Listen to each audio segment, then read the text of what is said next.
ಜನಶ್ರೀ ನ್ಯೂಸ್ಗೆ ಸ್ವಾಗತ. ನಾನು ನಿತಿನ್ ಮಂಜುನಾಥ್. ಬೇಲೂರಿನ ಜೂನಿಯರ್ ಕಾಲೇಜು ಮೈದಾನವು ರಾತ್ರಿ ವೇಳೆ ಮದ್ಯಪಾನಿಗಳ ಅಡ್ಡವಾಗಿ ಮಾರ್ಪಡುತ್ತಿರುವುದಕ್ಕೆ ಸಾರ್ವಜನಿಕರಿಂದ ತೀವ್ರ ಆಕ್ರೋಶ ವ್ಯಕ್ತವಾಗ್ತಿದೆ.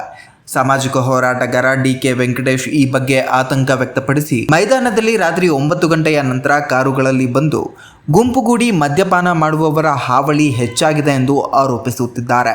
ಈ ಪರಿಸ್ಥಿತಿಯಿಂದ ಸ್ಥಳೀಯ ನಿವಾಸಿಗಳು, ವಿಶೇಷವಾಗಿ ಮಹಿಳೆಯರು ಮತ್ತು ಹಿರಿಯರು ಭಯಭೀತರಾಗಿದ್ದು ವಾಕ್ ಮಾಡಲು ಕೂಡ ಅಸುರಕ್ಷಿತ ವಾತಾವರಣ ನಿರ್ಮಾಣವಾಗಿದೆ ಎಂದು ಹೇಳುತ್ತಿದ್ದಾರೆ.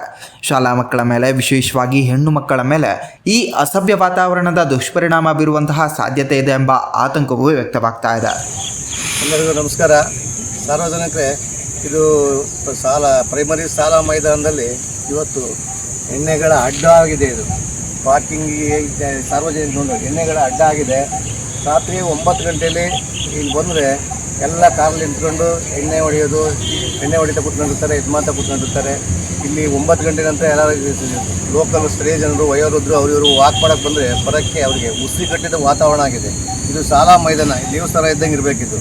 ಈ ದೇವಸ್ಥಾನದಲ್ಲಿ ದಿವಸ ಬರೀ ಮದ್ಯ ವ್ಯಸನಿಗಳ ಅಡ್ಡ ಆಗಿದೆ. ಇದಕ್ಕೆ ಏನಾರು ಮಾಡಿ ಸರ್ಕಾರ ಅಥವಾ ನಮ್ಮ ಶಾಸಕರು ಒಂದು ವ್ಯವಸ್ಥೆ ಮಾಡಿ, ಪುರಸಭೆಯವರು ಅಥವಾ ಶಾಸಕರು ಮಾಡಿ ಇಲ್ಲಿ ಒಂದು ತಡೆಗೋಡೆ ಹಾಕಬೇಕಾಗಿತ್ತು. ಈ ತಡೆಗೋಡೆನ ಮೊನ್ನೆ ಶಾಸಕರು ಹಾಕ್ತೀವಿ ಅಂತ ಭರವಸೆ ಕೊಟ್ಟು ಹೋಗಿದ್ದಾರೆ. ಈಗ ಅದ್ರ ಮೇಲೆ ನಮಗೆ ಒಂದು ಆಶ್ವಾಸನೆ ಬಂದಿದೆ, 100% ಮಾಡ್ತಾರೆ ನಮ್ಮ ಶಾಸಕರು.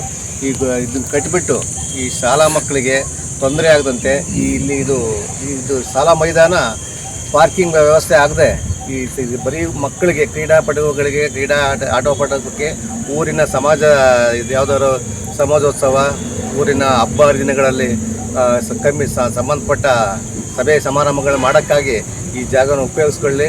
ಶಾಲಾ ಮಕ್ಕಳಿಗಾಗಿ ಶಾಲಾ ಮಕ್ಕಳ ಪರವಾಗಿ ಈ ತಡೆಗೋಡೆಗಳನ್ನ ಆದಷ್ಟು ಬೇಗ ಮಾಡಿ ಇಲ್ಲೊಂದು ಗೇಟ್ ಇಟ್ಕೊಟ್ಟು ನಮ್ಮ ಶಾಸಕರು ಮಾಡ್ತಾರೆ ಅಂತ ಆಶ್ವಾಸನೆ 100% ಇದೆ. ಮಾಡ್ಬೋದು, ಮಾಡ್ತೀನಿ ಅಂತ ಹೇಳಿದ್ದಾರೆ.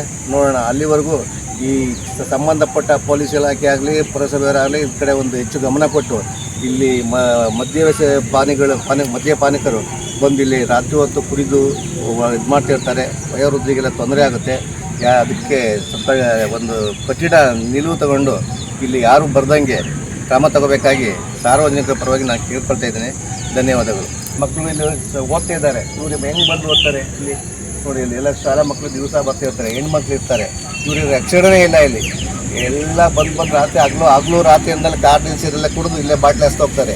ಈ ಶಾಲೆನೋ ಇದು ಅಥವಾ ಬಾರು ಅನ್ನೋದು ಒಂದು ಸಾರ್ವಜನಿಕರಿಗೆ ಗೊಂದಲ ಆಗಿದೆ. ದಯವಿಟ್ಟು ಈ ಗೊಂದಲ ನಿವಾರಣೆ ಮಾಡಬೇಕಾಗಿದ್ದು ತಾಲೂಕು ಆಡಳಿತ ಮತ್ತು ಪುರಸಭೆ ಮತ್ತು ನಮ್ಮ ಸಂಬಂಧಪಟ್ಟ ಪೊಲೀಸ್ ಇಲಾಖೆಯವರು ಇದ್ರ ಬಗ್ಗೆ ನಿರ್ದಿಷ್ಟ ಕ್ರಮ ತಗೋಬೇಕಾಗಿ ತಮ್ಮಲ್ಲಿ ಸಾರ್ವಜನಿಕರ ಪರವಾಗಿ ಅವ್ರ ಬಗ್ಗೆ ಮನವಿ ಮಾಡ್ತಾ ಇದ್ದೇನೆ. ನನ್ನ ಹೆಸರು ಡಿ.ಕೆ. ವೆಂಕಟೇಶ್, ಸಾಮಾಜಿಕ ಹೋರಾಟಗಾರ, ಬೇಲೂರು. ಈ ಸಮಸ್ಯೆಗೆ ಶಾಶ್ವತ ಪರಿಹಾರವಾಗಿ ಮೈದಾನಕ್ಕೆ ಸಂಪೂರ್ಣ ತಡೆಗೋಡೆ ನಿರ್ಮಿಸಿ ನಿಯಂತ್ರಣ ಪ್ರವೇಶಕ್ಕಾಗಿ ಗೇಟ್ ಅಳವಡಿಸಬೇಕು ಎಂದು ವೆಂಕಟೇಶ್ ಒತ್ತಾಯಿಸಿದ್ದಾರೆ. ಜೊತೆಗೆ ಪೊಲೀಸ್ ಇಲಾಖೆ ಹಾಗೂ ಪುರಸಭೆ ಅಧಿಕಾರಿಗಳು ರಾತ್ರಿ ಪೆಟ್ರೋಲಿಂಗ್, ಸಿಸಿಟಿವಿ ಅಳವಡಿಕೆ ಮತ್ತು ಅಕ್ರಮ ಮದ್ಯಪಾನಿಗಳ ವಿರುದ್ಧ ಕಠಿಣ ಕ್ರಮ ಕೈಗೊಳ್ಳಬೇಕು ಎಂದು ಆಗ್ರಹಿಸಿದ್ದಾರೆ. ಶಾಲಾ ಮೈದಾನವು ಮಕ್ಕಳ ಭವಿಷ್ಯ ರೂಪಿಸುವ ಪವಿತ್ರ ಸ್ಥಳವಾಗಿರಬೇಕು. ಅದನ್ನು ಮದ್ಯಪಾನಿಗಳ ಅಡ್ಡವಾಗಿ ಬಿಡುವುದು ಸಮಾಜದ ವಿಫಲತೆ ಎಂದು ಎಚ್ಚರಿಕೆ ನೀಡಿದ್ದಾರೆ. ಇದೇ ರೀತಿಯ ನಿರಂತರ ಅಪ್ಡೇಟ್ಗಳಿಗಾಗಿ ನೋಡ್ತಾ ಇರಿ ಜನಶ್ರೀ ನ್ಯೂಸ್.